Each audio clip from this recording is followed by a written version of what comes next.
développement de SAM 45 territoires lancé par le chef de l'État. Et quel lecture faites-vous par rapport à ces travaux? Un événement très important. C'est la première fois dans ce pays que le chef de l'État pense à réunir tous les députés provinciaux de la République pour leur présenter un méga programme de développement à la base. Donc ça peut stopper l'exode rural parce qu'on développe à la base et les gens peuvent rester chez eux. Le président de la République, Félix Tshisekedi, avait lancé le programme de son choix. Comme tu l'as dit, c'était un échec. Aujourd'hui, vous êtes associé au programme de développement de 145 territoires. Donc quel mécanisme vous préconisez pour que ce projet soit un réussite? Donc ça va l'être parce que pour cette fois-ci, le chef de l'État a pensé à associer tout le monde, intégrer tout le monde dans la gestion de ce programme.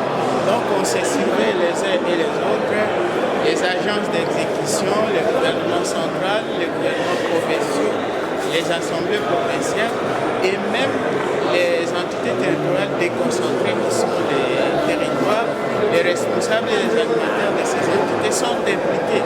Donc lorsque tout le monde sait combien on a débloqué et pour faire quoi, chacun fait le suivi et ça peut dissuader ceux qui étaient habitués à détourner, à surfacturer, à faire comme ce soit. Voilà.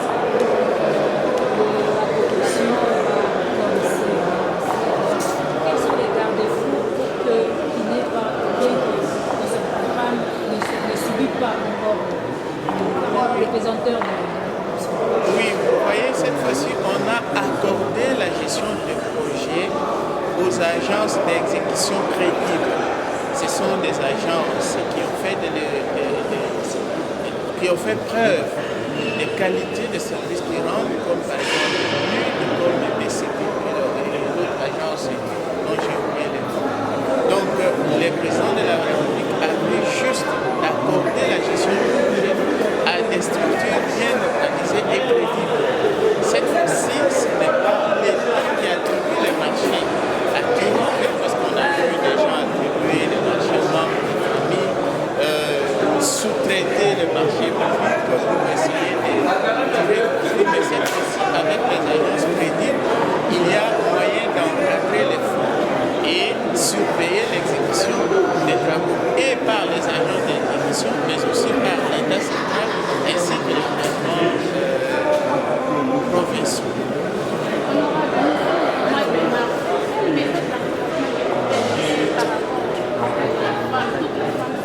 Aux femmes sans-pouvoirs, et celles de la RDC, c'est les encourager à faire un effort de pouvoir oser. Parce que nous constatons chez nous, par exemple chez nous au centre, sur 25 députés, il n'y a qu'une seule femme.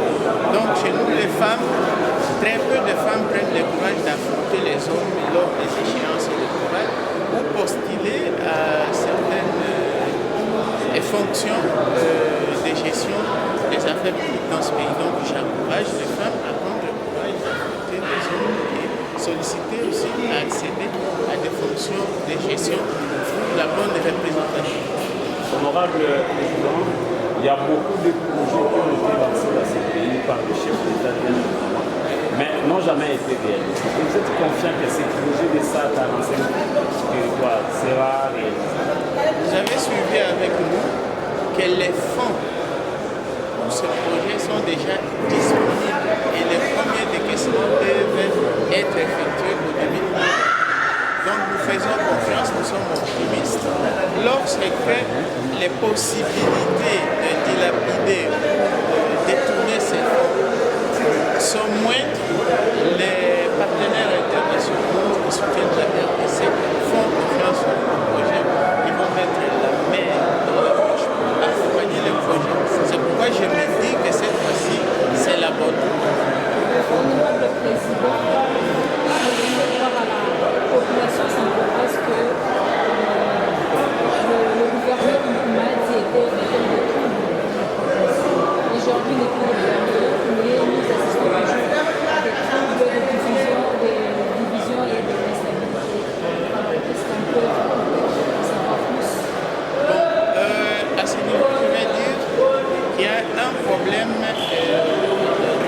rétablissement de l'autorité de l'État. Vous savez, quand un système a été entamé pendant une longue période, ce n'est pas du jour au lendemain que ce système doit être rétabli à la normale. C'est un processus. Mais aussi, il y a un problème de positionnement politique qui fait que certains acteurs politiques, à partir d'ici, à Kinshasa ou je ne sais pas où, sont en train d'instrumentaliser la population, les soulever les uns contre les autres pour des intérêts politiques. Nous devons prendre conscience et sensibiliser nos peuples, sensibiliser notre population, dire à cette population que c'est nous qui venons vers elle pour solliciter les mandats. Et nous ne pouvons pas les utiliser comme des instruments qui s'entretiennent, alors que nous, politiciens, nos enfants, nos femmes, nous sommes épargnés. Nous donnons un peu d'argent pour cet État et pour dire vous devez attaquer tel, vous devez injurier tel.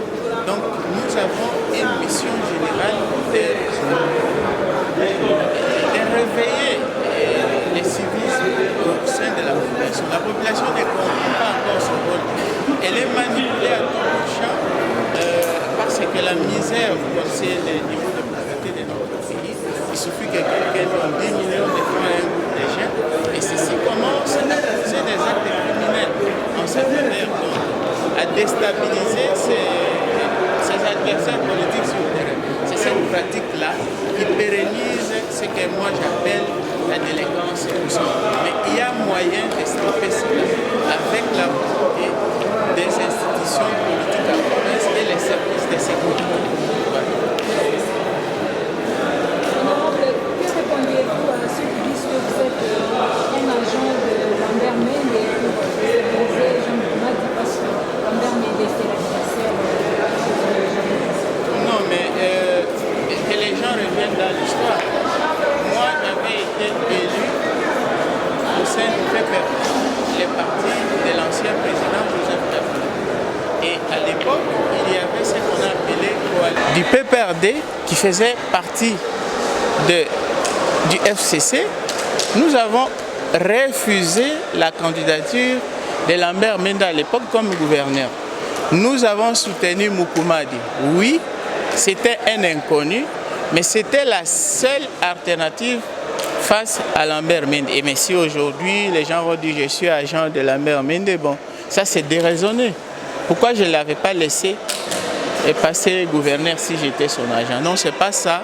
C'est un problème d'intérêt général de la province. Moukoumadi a eu notre soutien. Et lorsqu'on a vu qu'il déconnait déjà, donc on ne peut pas se déshabiller de Saint-Pierre et s'habiller de Saint-Paul. On a demandé son départ pour que cette fois-ci, on retrouve un gouverneur capable de pouvoir faire décoller la province. Voilà. Vous êtes le premier citoyen de la province sur le plan politique. Un message à la population sankouroise. Bon, j'appelle la population sankouroise à prendre conscience et à prendre ses responsabilités. Nous faisons la politique pour l'intérêt de la population. Mais pour le moment, la politique qui s'est faite au Sankourou, c'est pour l'intérêt des politiciens. Donc les politiciens, ils absorbent toutes les ressources qui doivent aller au Sankourou et ils utilisent ces ressources-là à leur profit pour asseoir leur domination sur cette même population. Donc moi, j'ai fait un appel à la conscience de la population du Sankourou. Si elle se laisse toujours manipuler, c'est nous qui devons rendre compte à cette population, mais apparemment la population ne comprend pas son rôle, ne nous demande pas de compte, il n'y a pas de redevabilité. Je peux prendre 100 millions, j'utilise 10 millions pour soudoyer quelques jeunes qui m'applaudissent si j'arrive à Lodja ou chez moi à Katakokombe. On m'appelle leader parce qu'on a vu des motos, on a donné 1 litre d'essence à chaque taximène. Ils sont venus nombreux, voilà, je deviens leader. Non. Au lieu de voir quelles sont les idées que les politiciens amènent, quels sont les projets de société, quels sont les plaidoyers que ces politiciens ont fait auprès des décideurs de la République, quand on définit les politiques publiques, quelle est la part du Sankourou, on ne regarde pas ça. On regarde qui peut m'acheter un polo, qui peut me donner une moto, qui peut me donner un vélo, qui peut occuper. Donc, nous devons, nous sans croire, prendre conscience que nous sommes maîtres de notre destinée. Mais c'est nous-mêmes qui aliénons cette destinée-là, nous la vendons au profit de quelques politiciens véreux et qui n'ont besoin que de se maintenir là éternellement sans rien faire. Voilà. Par rapport à l'invalidation des députés provinciaux, il n'y a pas eu invalidation.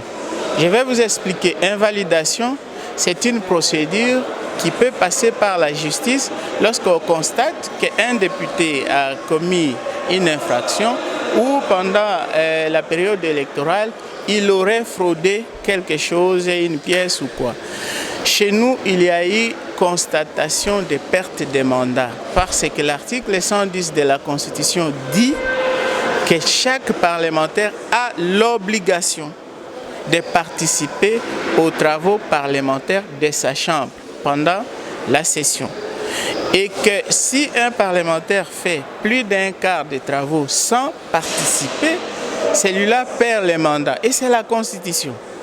Et si certains collègues sont tombés, ce n'est pas parce qu'ils avaient été invalidés par l'Assemblée. L'Assemblée ne peut pas invalider un député.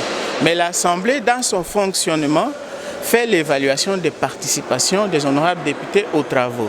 Et si quelqu'un, sans justifier, sans être autorisé, s'est absenté à plus d'un quart, il perd le mandat. Et l'exemple de nos collègues, ils ont pris pour certains 4 sessions sans participer, les autres 3 sessions, et dernièrement, toute une session, ils n'ont pas participé. Ils sont tombés sous les coups de la loi. Ce n'est pas une invalidation, c'est la perte de mandat. C'est-à-dire, ils ont renoncé à leur devoir de pouvoir participer aux travaux. Voilà.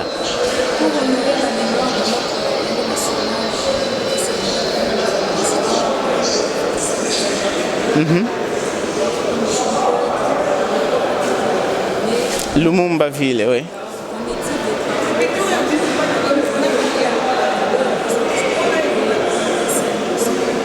Oui, les travaux n'ont pas encore commencé.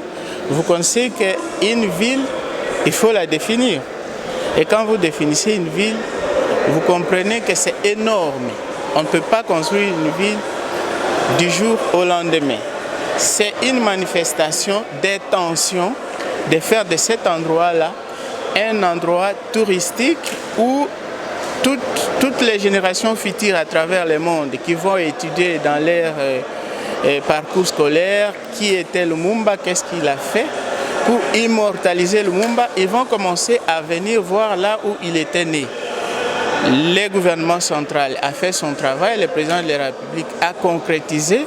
Maintenant, c'est petit à petit, l'État central va donner les moyens, le gouvernement provincial va donner les moyens, les privés, et petit à petit, on peut un jour voir pousser cette ville-là. Mais au moment où je vous parle, il n'y a encore rien. Il n'y a que la nomination des animateurs, donc les maires et maires adjoints, plus les bourgmestres et bourgmestres adjoints.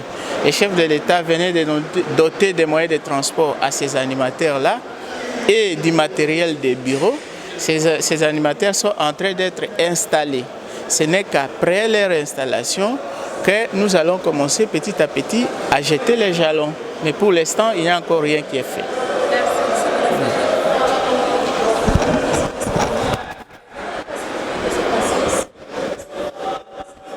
Oui.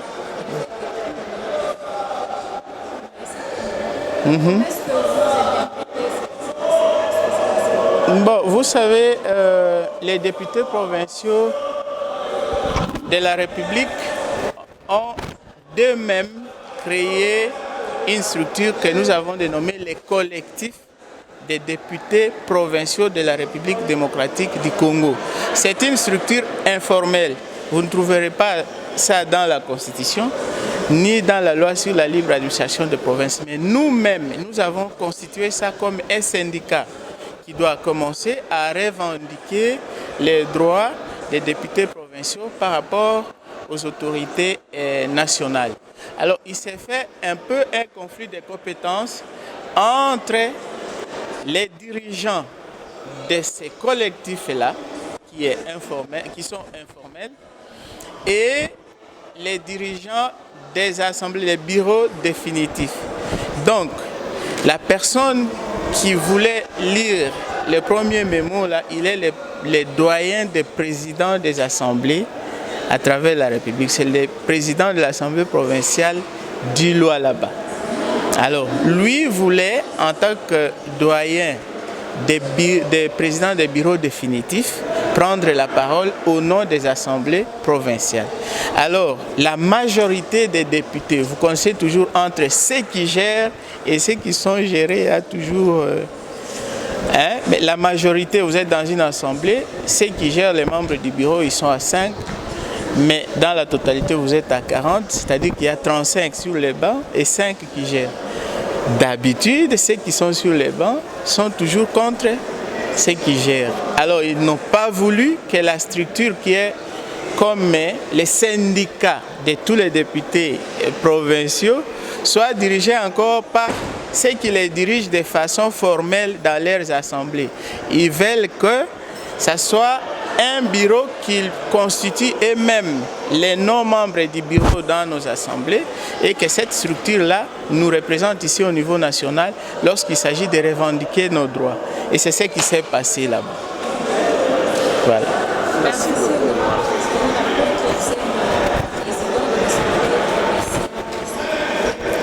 Merci. Je vous en prie.